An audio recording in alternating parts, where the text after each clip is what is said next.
India is home to one of the most mind-blowing architectural traditions on the entire planet. We're talking about entire temples and monasteries that weren't built but were carved out of solid rock. So yeah, let's dive into this incredible legacy of sacred monoliths. So just try to picture the challenge here. You're not assembling materials. You're not stacking stone on top of stone. Nope. Instead, you're standing in front of a literal mountain. And the question is, how on earth do you turn that into a place of worship? Okay, but get this. Here's the part that just completely breaks your brain. The greatest of these structures, they weren't carved from the side or from the bottom up like you'd expect. They were excavated from the peak of the mountain, straight down. Think about that. It meant there was zero room for error. One wrong cut at the very beginning could mess up the entire design hundreds of feet below. To really wrap our heads around this, we have to start with the most spectacular example of them all, and that is the Kailasa Temple at the Barabar Caves. I mean, this is an achievement that feels pretty much impossible. The entire temple complex is a monolith. It's carved from one single piece of rock. Under a ruler named King Krishna I, armies of artisans started at the top of a cliff and just chipped their way down, liberating the temple from the mountain that surrounded it. Can you imagine the planning this took? A three-dimensional blueprint that had to be held entirely in the minds of the architects and then executed perfectly with no scaffolding and absolutely no way to fix a single mistake? So how do we even begin to classify something like this? It really challenges our whole definition of a building. The key, it turns out, is to stop thinking about construction and start thinking about sculpture. At its heart, this is what rock-cut architecture is all about. It's what's called a subtractive process. You're not adding anything. Instead, you are taking away massive amounts of stone to reveal the structure that was, in a way, already hidden inside. And this slide just lays it out perfectly, right? It's the core difference. Traditional architecture is additive. You assemble bricks, you put up wood, you stack stone. But rock-cut architecture is subtractive. So the really crucial point here is that these incredible structures are actually giant sculptures that you can walk inside of.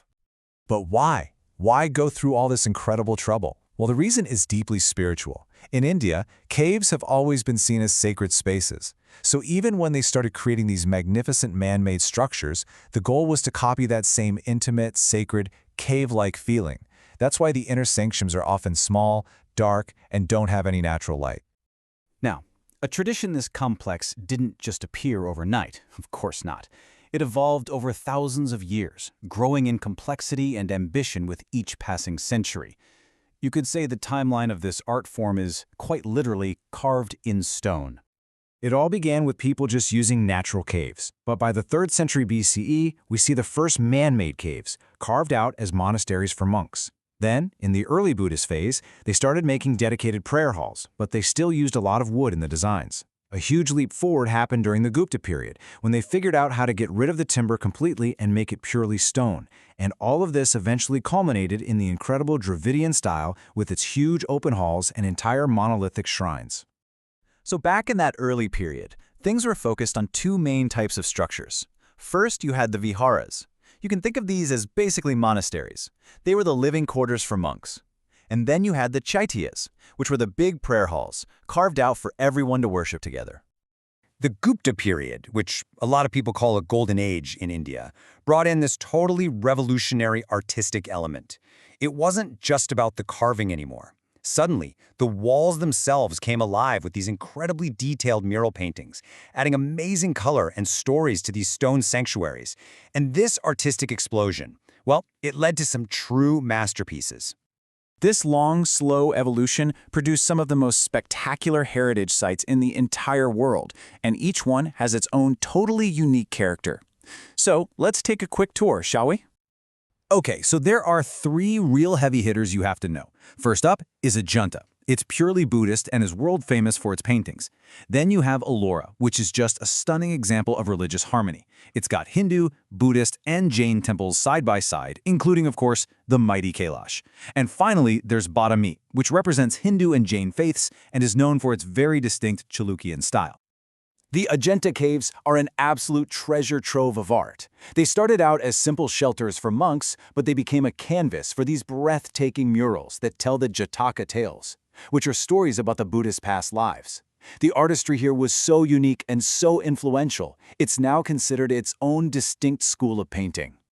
Ellora, on the other hand, is all about scale and synthesis. I mean, it's one of the largest rock-cut complexes on Earth. And the incredible fact that it has temples for 3 different faiths, all right next to each other, is just this powerful testament to the religious tolerance of the Rashtrakuta rulers who sponsored it. Then we have the Badami Caves, dating all the way back to the 6th century. This was the capital of the powerful Chalukya dynasty. And here you can really see the artistic influence spreading. The mural paintings at Badami are actually considered an extension of the Ajanta school, just adapted to tell both Hindu and Jain stories.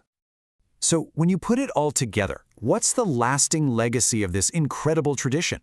Well, it's a story of both immense, almost unbelievable scale, and of craftsmanship that is just second to none. I mean, just let that number sink in for a second. Over 1,500. That's how many of these structures are known to exist across India. This isn't just a few isolated wonders we're talking about. It is a vast architectural heritage that's been carved into the very landscape of the country. And that's really the big takeaway, isn't it? Every single one of those 1,500 sites is a monument to human ingenuity. They are absolute triumphs of engineering, planning, and artistry that honestly continue to blow our minds today. Ultimately, what makes this tradition so special is its sheer variety and volume. Seriously, nowhere else in the world will you find rock-cut architecture that is as abundant or as stylistically diverse as what was achieved in India over so many centuries. Which leaves us with this one big, kind of profound question. Beyond all the chisels and the hammers and the sheer hard work, what does it truly take? What kind of combination of unwavering faith and unbelievable vision allows a person to look at a mountain of solid rock and see a sacred temple just waiting to be set free?